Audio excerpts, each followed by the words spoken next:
আরে আরে আপনারা কি করতেছেন? আপনারা ভুল করতেছেন। আমার গায়ে ডিম মারতেছেন কেন? আমি একজন মসজিদের ইমাম।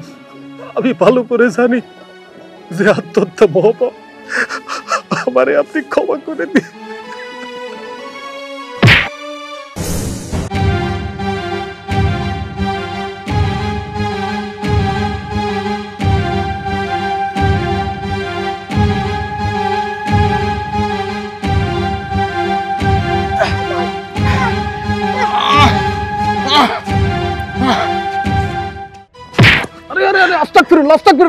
তোমার খুঁজতে খুঁজতে আমি পুরো পাগল হয়ে গেছি। সারাদিন তুমি ছিলা কই? আস্তাগফিরুল্লাহ, ছাড়েন। হ্যাঁ, কেন ছাড়বো? আমি তোমার অনেকদিন পর পাইছি, আমি তোমার ছাড়বো না। আরে কি নাফরমানি কাজ করতেছেন, আমারে ছাড়েন। আরে দাঁড়া, শোনো, এই যে শোনো, অনেকদিন পর তোমার আমি পাইছি, একটু তোমার বুকে আমার থাকতে দাও। আরে আল্লাহ, আস্তাগফিরুল্লাহ, আমার ঈমান সব গেল, আপনি ছাড়েন আমারে। এই যে তুমি আমার চিনতে পারতেছো না, না চিনেও নাটক করতেছো কোনটা? আস্তাগফিরুল্লাহ, আমি আপনারা চিনি না, আপনার মনে হয় কোনো ভুল হইতাছে, আমারে ছাড়েন, আমার ঈমান সব গেল। আমার ভুল হইতেছে না, আমি সঠিক আছি, ভুল তো তুমি করতেছো। তুমি আমার যতই দূরে ঠেলার চেষ্টা করো, আমি তো দূরে যামুই না। হাই রে, তুমি দেখতে মোটা হইছো। আমার লাগে যখন সংসার করতা তখন একটু সেকেন্ড ছিলা, যাক সমস্যা নাই। তুমি একটু মোটা হইছো, আমার জন্যই ভালো হইছে, জরাই ধরতে সুবিধা হইবে। আরে আপনি আমার কথাটা শুনেন, আপনার কোনো ভুল হইতাছে, আমি আপনার সেই লোক না, আমার ঈমান নষ্ট করে না, আল্লাহর দোহাই লাগে। হুজুর, আমার ভুল হইতেছে না, 10টা না 5টা না, একটা মাত্র স্বামী, ভবিষ্যৎ স্বামী মানে ছিলাও, এখন বর্তমানে আসো, ফিরে আইছি। যতই রাগ অভিমান করো, আমি তোমার ছাড়বো না। আপনার ছাড়েন কইতাছি। আপনার কোনো ঈমান আমার নাই, ধর্ম কর্ম নাই, আপনি আমার চিনি না, জানেন না, ঠাস করে ধরে বসছেন। আপনি কে? হুজুর, আপনি চাইতে গেছেন, বুঝতে পারছি। আপনার আমার কোনো প্রয়োজন নেই, জান। আস্তাগফিরুল্লাহ, আস্তাগফিরুল্লাহ। যাক, আমার কাম হয়ে গেছে।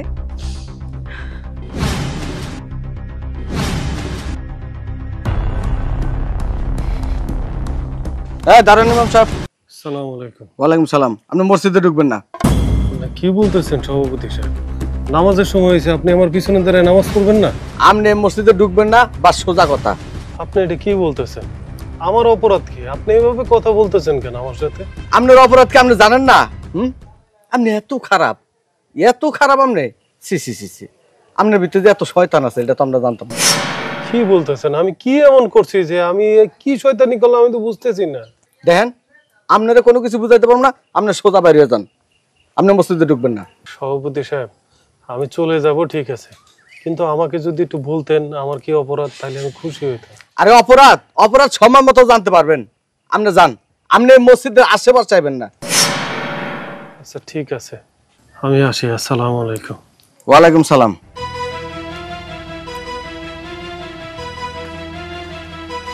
বদমাশ। হাবিবা, হাবিবা। আসসালামু আলাইকুম। ওয়ালাইকুম আসসালাম। আসসালামু আলাইকুম।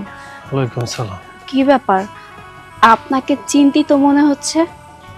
আসলে হয়েছে কি, আজকে আমার মসজিদের চাকরিটা চলে গিয়েছে। কি বলছেন? কি চাকরি চলে গিয়েছে? কিন্তু কেন? কেন গিয়েছে সেটা আমি নিজেও জানি না। আমি মসজিদের সভাপতিকে জিজ্ঞেস করলাম, সে আমাকে কিছুই বলল না। তো কি আর করব, এখন চিন্তা করছি আমি বরঞ্চ শহরে চলে যাই, ওখানে গিয়ে অন্য একটা দারোয়ান বা অন্য কোনো একটা কাজ জুটিয়ে নেব। না না, শহরে যেতে হবে না। আমি আপনাকে শহরে যেতে দিব না, আর ওই সমস্ত কাজও করতে হবে না। দেখেন, চাকরি যেহেতু চলে গেছে, আল্লাহ এক ব্যবস্থা না এক ব্যবস্থা করেই দিবে। আর রিজিকের মালিক তো আল্লাহ, আল্লাহ আমাদের না খাইয়ে রাখবে না, আপনি চিন্তা করবেন না। সেটা ঠিক আছে, কিন্তু আল্লাহ তো এও বলেছে রিজিকের জন্য চেষ্টা করতে বলেছে। তাই আমি চাচ্ছি শহরে গিয়ে কোনো একটা কাজ জুটিয়ে নেব, তোমার আমার যাতে ভরণ পোষণ করতে পারি। আর এখানে তো আমাকে কেউ কাজ দিবে না। আপনি যাই বলেন না কেন, আমি আপনাকে কিছুতেই শহরে যেতে দিব না।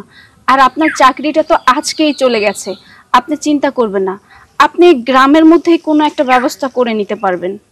আসলে দেখো, মাসের প্রায় শেষ দিন চলে আসছে, আমার 2-1 দিনের মধ্যে বেতন পাওয়ার কথা। এই মুহূর্তে চাকরিটা চলে গেছে, সংসারে তো আরো অনেক যাবতীয় জিনিসপত্রের দরকার। তাই আমি বলছিলাম কি, আমি শহরে চলে যাই, কোনো একটা কাজ বাজ পেলে তখন না হয় তোমাকে নিয়ে যাব। আমি বুঝতে পারছি আপনি বেশি আমার কথা চিন্তা করতেছেন। আপনি ভাবছেন আপনি আমাকে ঠিকভাবে খেতে দিতে পারবেন না, ভালো জামা কাপড় দিতে পারবেন না, আমি অসুখে থাকবো, এই চিন্তাই তো করছেন। দেখেন, সব সময় তো মানুষের ভালো সময় থাকে না, ভালো সময় আসে, খারাপ সময় আসে, এটা নিয়েই তো জীবন। এতদিন আপনি আমাকে ভালোভাবে রেখেছেন, এখন না হয় একটু খারাপভাবেই চলবো, সমস্যা কোথায়? আর তাছাড়া আমার শাশুড়ি মারা যাবার আগে আমি তাকে কথা দিয়েছি এই ভিটে ছেড়ে আমরা কোথাও যাব না। এই জন্য বলি কি, একটু কষ্ট হলেও আমরা এখানেই থেকে যাই, এটাই আমাদের জন্য ভালো হবে। আচ্ছা ঠিক আছে, আল্লাহ ভরসা, উপরে আল্লাহ আছে, কোনো একটা পথ করে দিবে। চলেন ভিতরে চলেন, আসেন। চলো। সুবহানাল্লাহ।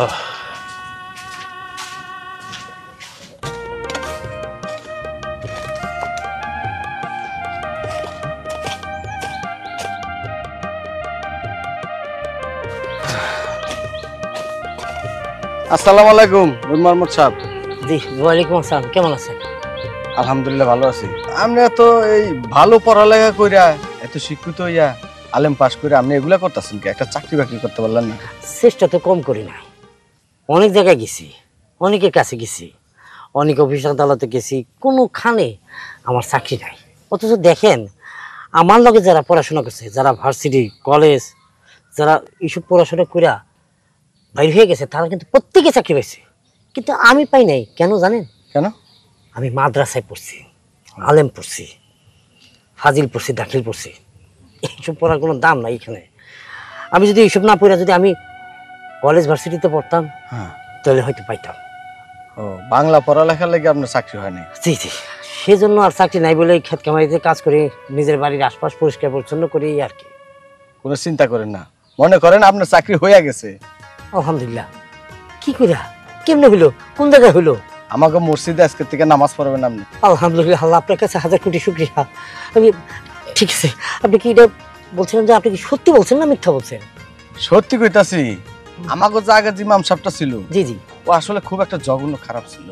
এর লেগে হ্যাঁ বাইক করে দিছি আমরা, বাইক করে দিয়ে এখন আপনারে দিতে চাইতেছি। কি কোন? আলহামদুলিল্লাহ, এতে তো আমার কোনো সমস্যা নাই।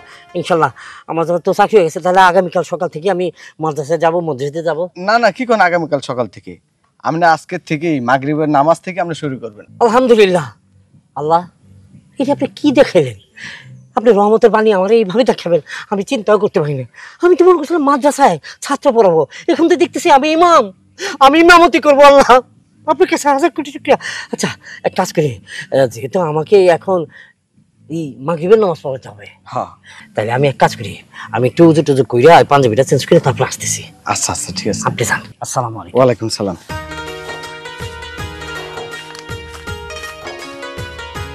নুসরাত গো, ও নুসরাত। আল্লাহ, কি হয়েছে আপনার? আপনি দৌড় দিয়ে আসলেন যে? আরে তোমার জন্য একটা খুশি সংবাদ নিয়ে আসছি। আমার জন্য খুশির সংবাদ? হ্যাঁ। কি শুনি? আরে বউ, আমার চাকরি হয়ে গেছে। যাক আলহামদুলিল্লাহ, আল্লাহ মনে হয় এতদিন পর আমাদের দিকে চোখ তুলে তাকাইছে। আলহামদুলিল্লাহ। তা কোন মাদ্রাসায় চাকরি হয়েছে আপনার? আরে মাদ্রাসায় না, আমি এখন থেকে মসজিদের ইমামতি করব। কি? আরে আমাদের পাড়ার মসজিদ, তাও আবার। যাক ভালো হয়েছে। আপনি এক কাজ করেন, ঘরে যান, গোসল টোসল করেন, আমি খাবার দিতেছি, খাবার খেয়ে আপনি আপনার চাকরির কাছে চলে যান। না না না, এখন খাওয়া যাবে না, কারণ এখন হচ্ছে সময় নাই। এখন আমি গোসল করবো, উজু টুজু করে পাঞ্জাবি পরে তারপর দৌড় দিব মসজিদের দিকে।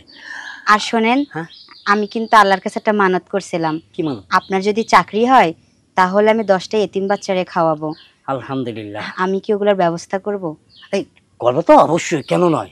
আমি এইটার ব্যাপারে কোনো না বলবো না, এখন আমাকে মসজিদে যাওয়ার ব্যবস্থাটা করো। আচ্ছা ঠিক আছে, আপনি, আমি গোসল করতে গেলাম, তুমি তাড়াতাড়ি পাঞ্জাবি লুঙ্গিটা দিয়ে যাও। আচ্ছা ঠিক আছে, আপনি গোসলখানায় যান। হ্যাঁ হ্যাঁ।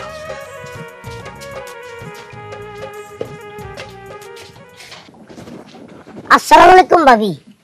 ওয়ালাইকুম আসসালাম। ভাবি একটা কথা করতে চাইছিলাম। বলেন ভাই। আচ্ছা আপনার স্বামী মানে আমাদের আলী হুজুর এত খারাপ কবে থেকে হইলো? কি যাতা কথা বলছেন? আমার হাজবেন্ড খারাপ হতে যাবে কোন দুঃখে? আপনি কিছুই জানেন না, খবরাখবর কিছুই রাখেন না। খবরাখবর? কি খবর রাখবো? সোশ্যাল মিডিয়ায় কি কি ভিডিও ভাইরাল হইতেছে এগুলা দেখাশোনা করেন না আপনি?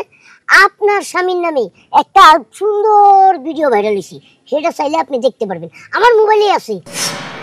আমার স্বামীর ভিডিও ভাইরাল হয়েছে মানে কি বলতেছেন বলেন তো? ও আপনি না দেখলে তো আর আপনি বিশ্বাস করবেন না।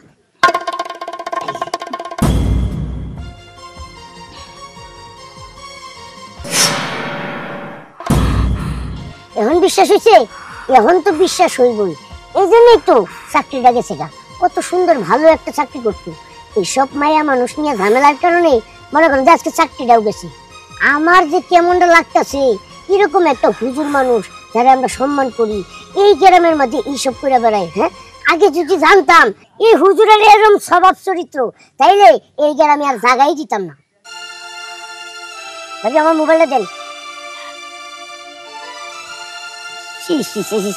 কামটা করছি কি? হ্যাঁ, কি কামটা করছি? আচ্ছা ভাবি যাই।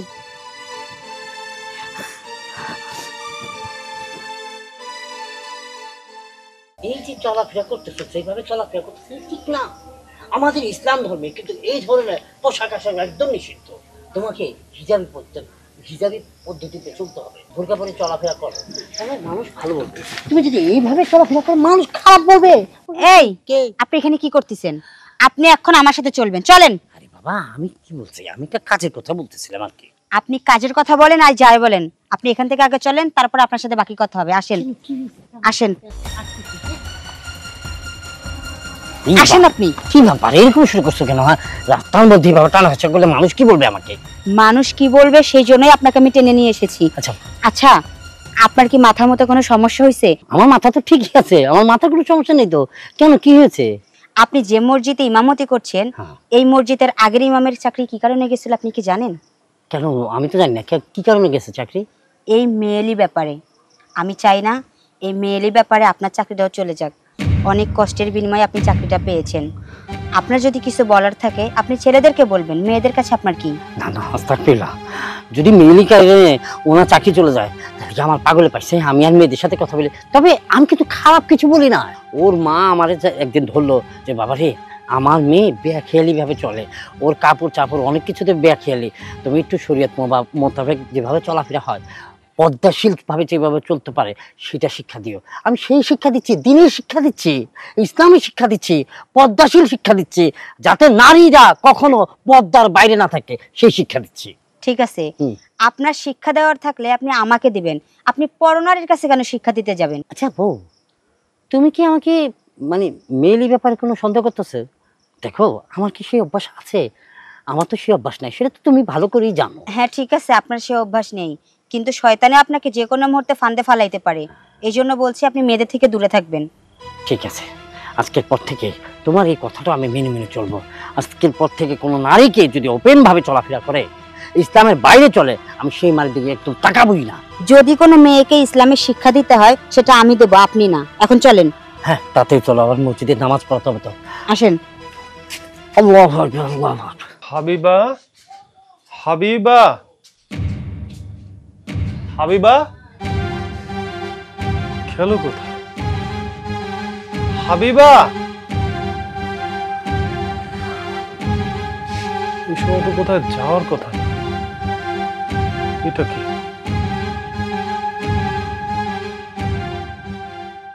আমি আপনার কাছ থেকে এমনটা কখনো আশা করিনি। আপনি যখন বেকার ছিলেন তখন আমি খেয়ে না খেয়ে অনেক কষ্ট করে আপনার সংসার করেছি। আমার বাবার বাড়ি থেকে চাল ডাল এনে নিজে খেয়েছি এবং কি আপনাকেও খাইয়েছি। এমনও দিন গেছে রাতে খাবার ছিল না, আমি নিজে খাইনি, আমি না খেয়ে আপনাকে খাইয়েছি। আর আমি সারা রাত উপোস ছিলাম, তারপরও আমি আপনাকে ছেড়ে কোথাও যাইনি। আর আপনি এই কাজটা কিভাবে করতে পারলেন? আমি থাকা সত্ত্বেও আপনি অন্য একটা মেয়ের সঙ্গে এই সমস্ত নোংরা কাজ করছেন, আমি ভাবতেও পারছি না, আমার ভাবতেও অবাক লাগছে। শোনেন, আত্মহত্যা করা যদি মহা পাপ না হতো তাহলে আমি এক্ষুনি আত্মহত্যা করতাম। আপনি আপনার পছন্দের মানুষ নিয়ে ভালো থাকেন, আমি আমার বাবার বাড়ি চলে গেলাম। না না না, একটা ভুল বোঝাবুঝি হচ্ছে।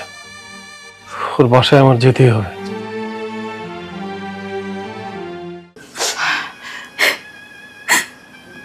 মারে, কান্নাকাটি করিস না তো, তোর কান্না দেখলে আমি সহ্য করতে পারি না। আরে কপালে যা ছিল তাই তো হইছে। আমার সঙ্গে কেন এমনটা করলো উনি, বলো তো মা? আমি কি এমন ক্ষতি করেছি উনি কেন আমাকে এভাবে ঠকালো বলো তো? মারে, এই দুনিয়ায় কিছু কিছু মানুষ আছে যখন অভাবে থাকে তখন তারের মতো সোজা থাকে, আর যখন কয়টা পয়সার মুখ দেহে কামাই রুজি করে তখন তারা না পাল্টায়া যায়, গিরগিটির মতো চেহারা রং বদলায় আনে। তুই একটা কাজ কর, তুই ওরে তালাক দিয়া দে, আমি ভালো পোলা দেখে তোরে আবার বিয়া দিয়ে দিব। না মা, আমি আর কোনো ছেলেকে বিয়ে করতে পারবো না। তুমি ভালো ছেলে দেখে বিয়ে দিলে, কিন্তু ওই ছেলেটা যে ভালো হবে তার কি গ্যারান্টি আছে বলো তো? হাবিবা, হাবিবা,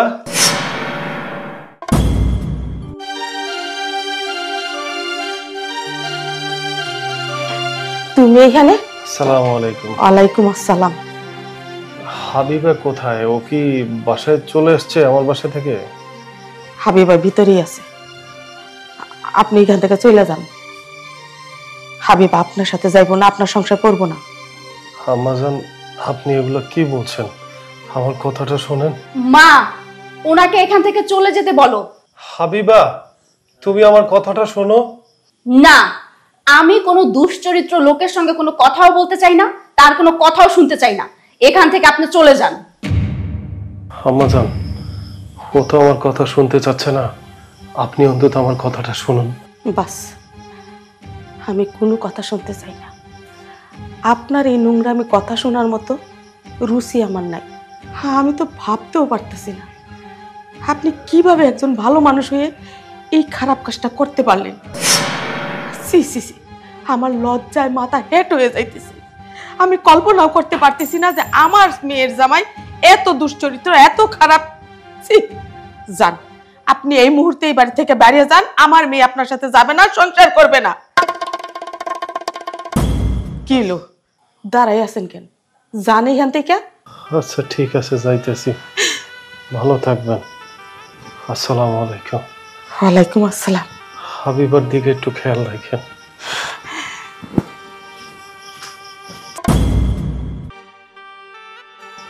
এত ভালো মানুষ জানতাম, আর সেই জামাই আমার মেয়েটারে এত কষ্ট দিল আর এত নোংরামি।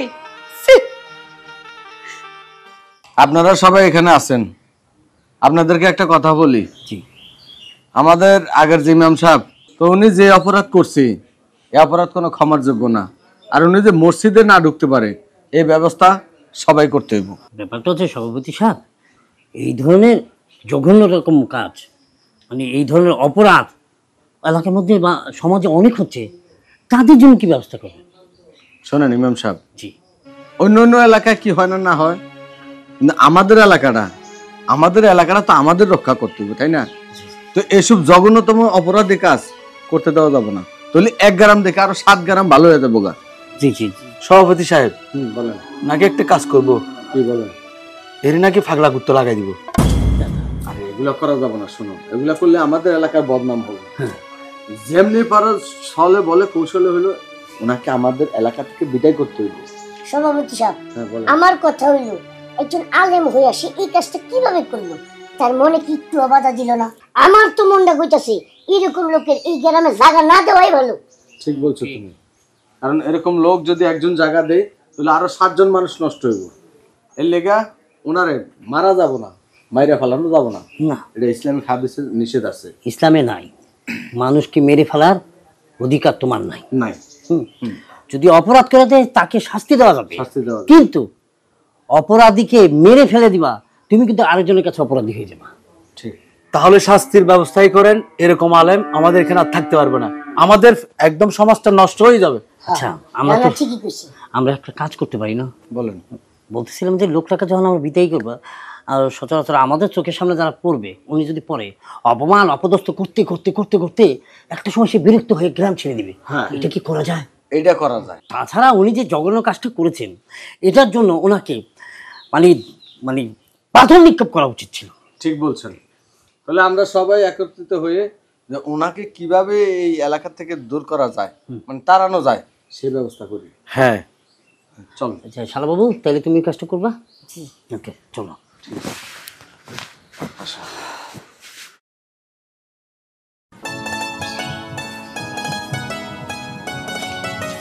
কিরে ভাবি, আপনাদের কি লজ্জা শরম নাই এই চেহারা নিয়ে এখনো রাস্তাঘাটে বের হন?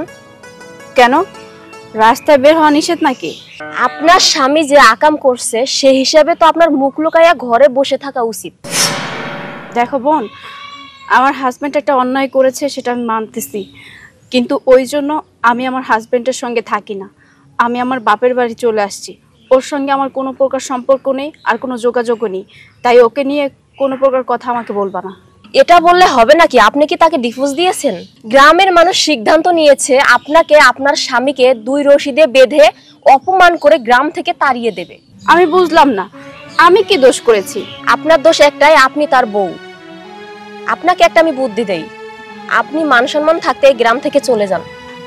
আচ্ছা, আমি একটা জিনিস বুঝতেছি না, গ্রামের মানুষের কি কোনো বিবেক নেই? অন্যায় করবে একজন, তার শাস্তি আমি কেন পাবো?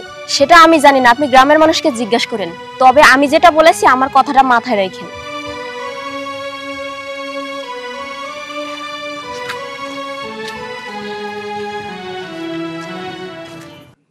এই থাম,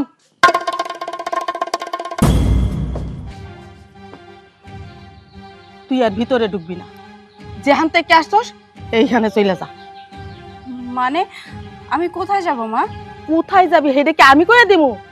তোর 2 চোখ যেদিকে যায় সেদিকে চলে যাবি। দেখো মা, তুমি এমন করে কেন কথা বলতেছো? 2 চোখ যেদিকে যায় মানে আমি কি অপরাধ করছি যে তুমি আমার সঙ্গে এইভাবে কথা বলতেছো? অপরাধ তুই করিস নাই, অপরাধ তো করছি আমি, তোরে জন্ম দিয়া। এখন তুই কি চাস? এই বুড়া বয়সে আমি রাস্তায় রাস্তায় ঘুরবো, না খাইয়া না শুইয়া না বইসা পাগলের মতো বেশে ঘুরে ঘুরে বেড়াবো? তোর কারণে এলাকার সমস্ত লোক আমারে এই বাড়ি ছাইরা যাইতে কইতাছে। এখন কি করবো? স্বামীর বাড়ি থেকে তো আইসা পড়ছস, নানান জনে নানান কথা কইতাছে। বাপু, আমি আর এগুলা সহ্য করতে পারতেছি না, তুই এখান থেকে চলে যা। মা, গ্রামের মানুষের কথা শুই না তুমি আমার এই বাড়ি থেকে বাইর করে দিতেছো? আর তাছাড়া যে অভিযোগে তুমি আমার অভিযুক্ত করতেছো সেটার জন্য তো আমি দায়ী না। আমার কি কোনো দোষ আছে তুমি বলো? আরে তোর যদি দোষ নাও থাকে, সমাজের সবাই তো তোরই দোষী করতেছে, আমাদের দায়ী করতেছে। তুই কি চাস আমি গলায় দড়ি দিব, জলে ডুববে মরবো? না মা, আমি এইটা কেন চাইবো? তুমি আমার মা, তোমার মরণ কামনা কি আমি করব? কিন্তু মা, এখন আমি কি করব সেটা বলো তো। আমি কিচ্ছু জানি না, তুই এই বাড়ি থেকে চলে যা, তা না হইলে আমাদের সব এলাকার মানুষ মিললে বাইর করে দিব। কোথায় যাব রে মা? যাওয়ার মতো কোনো জায়গা নাই, আর এই বুড়া বয়সে কোথাও যাইতে পারবো না। দয়া কর, তুই এই বাড়ি থেকে চলে যা, দয়া কর। আচ্ছা ঠিক আছে, তোমরা সবাই যেহেতু চাচ্ছ এই গ্রাম থেকে আমি চলে যাই, তাহলে তাই হবে। আমি এই গ্রাম থেকেই চলে যাব, তোমাদের সবার জীবন থেকে চলে যাব।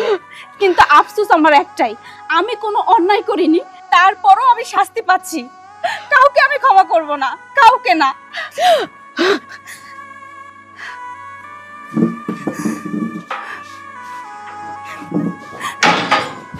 টাইসন ভাই, হ্যাঁ এখন আসতেছে না কেন? হ্যাঁ আইবই তো, এই পথ ছাড়া তো দ্বিতীয় কোনো পথ নাই, তাহলে এই পথ দিয়ে তো তারাই কি আইবো আইবো, ধৈর্য ধর। সুবহানাল্লাহ।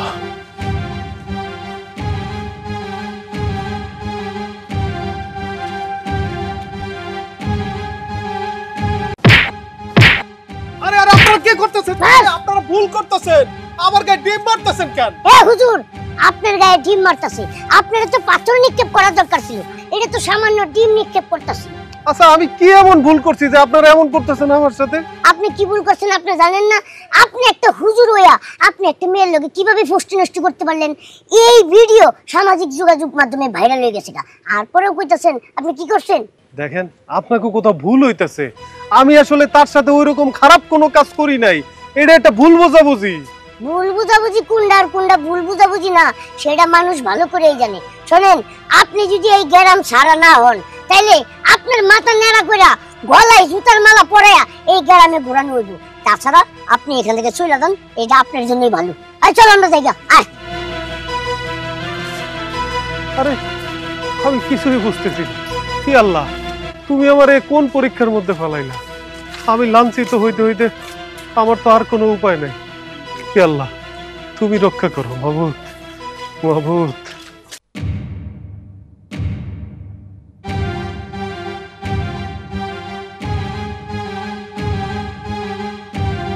হে আল্লাহ, আপনি এই আসমান জমিনের মালিক, আপনি তো আপনার বান্দার সব মনের বাসনা বোঝেন। আমি একজন মসজিদের ইমাম, আমি ভালো করে জানি যে আত্মহত্যা মহাপাপ। আমি তো কোনো দোষ করি নাই, কিন্তু এই সমাজ, এই পরিস্থিতি এমন ভাবে আমারে বাধ্য করছে। আমার বউ আমারে ছেড়ে চলে গেছে, আমার চাকরি চলে গেছে, আমার সমাজের সবাই বঞ্চনা করে। আমি আর এই জীবন রাখবো না। আমারে আপনি ক্ষমা করে দিয়ে, আমারে আপনি ক্ষমা করে দিয়ে।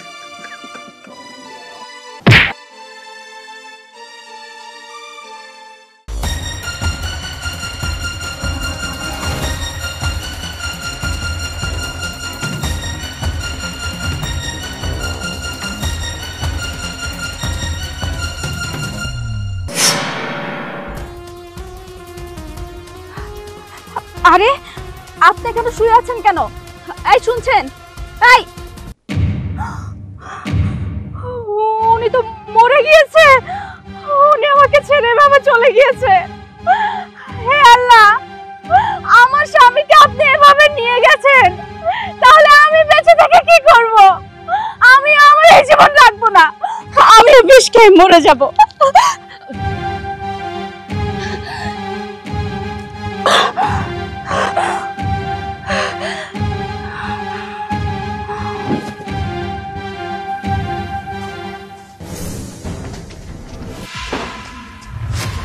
কি ব্যাপার, ওটা স্বামী স্ত্রী দুজনেই মারা গেছে? আহারে, জনগণের গণদোলায় খাওয়ার আগে যদি মরে যায় তাহলে এগোরে কি করুন? এগোরে এখনই আগুনে পোড়াইতে তাড়াতাড়ি যাই, এগোরে আগুনে না পোড়াইলে হইব না।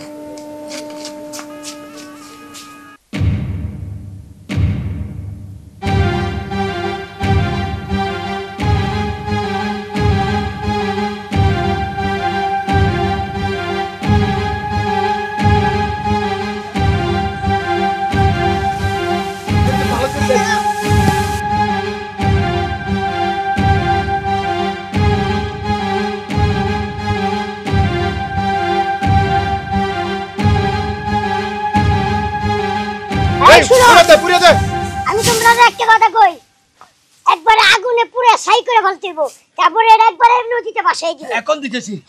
এই আগুন জ্বালা।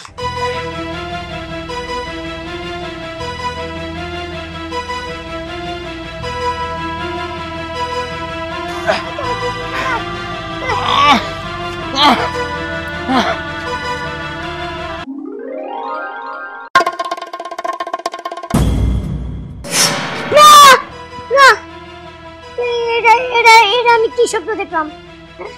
না না না না, আমি তাড়াতাড়ি দেখি। শোনেন আলী সাহেব, আপনাদেরকে একদিনের সময় দিলাম, এই একদিনের ভিতরে এই গ্রাম ছেড়ে চলে যাবেন। সভাপতি সাহেব দেখেন, আপনারা যে মেয়ের জন্য আমারে উল্টাপাল্টা কথা বলতেছেন, আমি সত্যি করে বলতেছি আমি তারে চিনি না। সে কি করে যে আমার সাথে এরকম একটা ঘটনা ঘটাইলো আর ভিডিও ভাইরাল হয়ে গেল, আমি কিচ্ছু জানি না, বিশ্বাস করে। কি করলেন আপনি? মেয়েটারে চিনেন না? আরে ভিডিওতে স্পষ্ট বোঝা গেছে আপনি যে মেয়েটারে আকাম করছেন। দেখেন, এত কিছু বুঝি না, আমনা করে কইছি এই গ্রাম ছাড়তে, এই গ্রাম ছেড়ে চলে যাবেন। ছি ছি ছি আলী হুজুর, আপনি এত বড় একটা মিথ্যা কথা কি করে বললেন? আপনি মুখ দিয়ে আসলো কি কইরা? যে মুখ দিয়ে আপনি কোরআন পাঠ করছেন, আপনি সেই মুখ দিয়ে এত বড় একটা মিথ্যা কথা কেন বললেন? আপনি না আলেম? একটা আলেমের এই ধরনের মিথ্যা মানায় না। আর আপনি যে কাজটা করছেন, আপনি আলেম সমাজের একটা কলঙ্ক। আপনি এখনো সময় আছে ভাই, এখান থেকে চলে যান, নাহলে গ্রামের মানুষ যে পাবে ক্ষিপ্ত হয়েছে, যে কোনো সময় আপনার একটা অঘটন ঘটতে যেতে পারে। আপনার স্ত্রীকে নিয়ে আপনি গ্রাম ছাড়া হন। দেখেন, আপনারা তো আমার এই এলাকা থেকে চলে যেতে বলতেছেন, কিন্তু আমি এই এলাকা ছেড়ে কই যাবো? কোন এই এলাকার সাথে মিশে আছে আমার সব আত্মার সম্পর্ক, এই মাটিতে মিশে আছে আমার বাবা মায়ের কবর। আমি এখান থেকে কই যাবো? কোন আপনারা আমারে কেন মিথ্যা অপবাদ দিয়ে তারাই দিতেছেন? দেখেন, কই যাবেন না না যাবেন এটা আমাদের দেখার বিষয় না। আপনারে কইছে এই গ্রাম থেকে যাইতে যান। জান তো ভাই জান, কেন নিজের ঘরে বিপদ আনতেছেন? সভাপতি সাহেব, আসলে কিসে এই হুজুরে গ্রাম ছাড়া করেন না, কারণ হুজুরের কোনো দোষ নাই, সব দোষ আমার।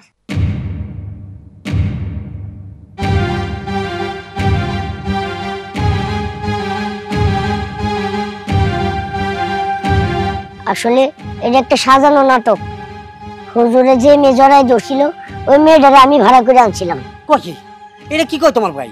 আমি তো নিজেই কিছু বুঝতে পারতেছি না। আস্তাগফিরুল্লাহ। তাইসন, তুই এসব কেন করলি? আমার দুলাভাই সে মাদ্রাসায় অনেক পড়ালেখা করছে, অনেক উচ্চ শিক্ষিত, সেও একজন আলেম, কিন্তু আলেম হওয়া সত্ত্বেও তার কোনো চাকরি নাই, সে বেকার, সংসারে অভাব আর অনটন। তাই আমি চিন্তা করছিলাম এই গ্রামের মসজিদের হুজুরটারে যদি কোনোভাবে তাড়াইতে পারতাম তাহলে হয়তো আমার দুলাভাই চাকরি পাইতো। ভাই, তুই এটা কি কাজ করলি? আমরা অভাবে আছি বলে তুই একটা সহজ সরল মানুষকে এভাবে শাস্তি দিলি? আমার তো তোকে এখন ভাই পরিচয় দিতেই লজ্জা হচ্ছে। তোর কাছ থেকে এরকম একটা কাজ আমি কখনোই আশা করিনি। বাইরে আমরা অভাব অনটনে আছি, তাই বলে কি না খেয়ে আছি? রিজিকের মালিক তো আল্লাহ, কোনো না কোনো ভাবে আমাদেরকে দিবে। তাই বলে একজন মানুষের ক্ষতি কইরা আমার রোজক তুমি যোগাই দিবা, এটা তো ঠিক না। এখন তো মনে হচ্ছে আমি যা খাইছি সেগুলো আবার বাই করে ফেলে দিতে, তুমি যেমন হালাল হয় না, এটা এক প্রকার হারাম বলা হয়। হ্যাঁ দুলাভাই, তুমি ঠিকই কইছো, আমি অনেক বড় ভুল করছি, কিন্তু আমি চাইছিলাম যে আপনাদের সংসারটা অনেক সুখের হোক, তাইলে আমার অনেক ভালো লাগতো। কিন্তু আমি একটা স্বপ্ন দেখছি, স্বপ্নটা দেখে বুঝলাম আমি অনেক বড় একটা পাপ করতেছি। আমার এই পাপের শাস্তি আপনারা যা দিবেন আমি তাই মাথা বেইতা নিব। শাস্তি তো তোর পাইতে হইব, কারণ তুই যে অপরাধ করছ এই অপরাধের কোনো ক্ষমা নাই। ভালো একটা সহজ সরল মানুষে এই এলাকার ভিতরে সবাই মনে করতে অসম্মানী করছে। শুধুমাত্র আপনার জন্য আমার সংসারটা ভাঙিয়া গেছিল। আমি আমার এত ভালো ইমানদার স্বামীরে ভুল বুঝছিলাম। শোনেন, আপনি হইলেন ক্ষমার অযোগ্য, আপনারা সত্যি গ্রাম ছাড়া করা দরকার। না না, এটা তুমি কি কইতেছ হাবিবা? সভাপতি সাহেব, ও ছোট মানুষ, ভুল করছে, ওকে ক্ষমা করা উচিত। মহান আল্লাহ তাআলাই তো বলছেন যদি কেউ ভুল করে ক্ষমা চায় তাকে ক্ষমা করা উচিত। ওকে মাফ করে দেন, এরপর থেকে ও এরকম কাজ করবে না। ঠিক আছে, যেহেতু আপনারা ওরা মাফ করে দিছেন আমি ওরা মাফ করে দিছি। তাহলে তো ইমাম সাহেব সবকিছু ওনার ভুলগুলো সবকিছু ভেঙে গেছে। এখন যেহেতু ইমাম সাহেব হিসাব করছে মসজিদের দায়িত্ব তারে দিয়ে আছে। আমার কি, আমার রিজিকে কিছু ভালো থাকলে হয়তো কোনো এক সময় আসবে, আল্লাহ খেত খামাইতে কাজ করবো। আসি, আসসালামু আলাইকুম। দাঁড়ান নূর মোহাম্মদ সাহেব, ইমাম সাহেব, ওনারা মসজিদ হিসাবে রেখে দেন। মসজিদে আজান দিল, মসজিদের কাজটা সেগুলো আপনার একটু হেল্প হলো। আলহামদুলিল্লাহ।